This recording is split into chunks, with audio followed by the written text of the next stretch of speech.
How to check if WhatsApp is linked to other devices. Hello guys, this is Atticus and welcome back to another tutorial video. In today's video, I'm gonna teach you how you can check if WhatsApp is linked to any other devices.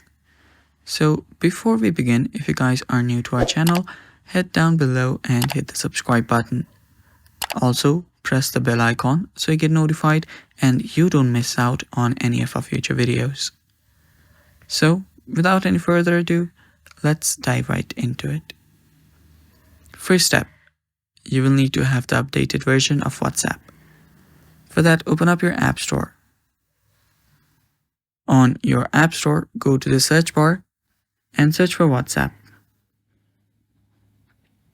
Right there, you'll see WhatsApp Messenger. Tap on it. Now, as you can see, there is an update available.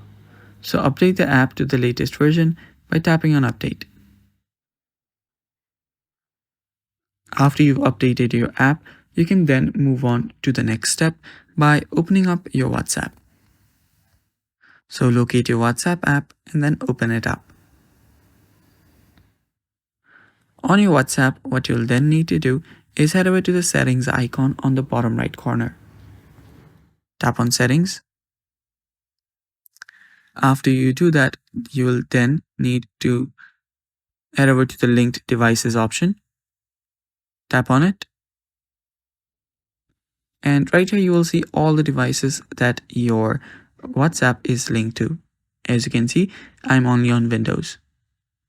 Now if you tap on it, and if you tap on any devices, you can actually just log out from there as well. And yeah, that's how you can check if your WhatsApp is linked to any other devices. And that's it for today. Thanks for watching. Stay tuned for more and bye-bye. Take care.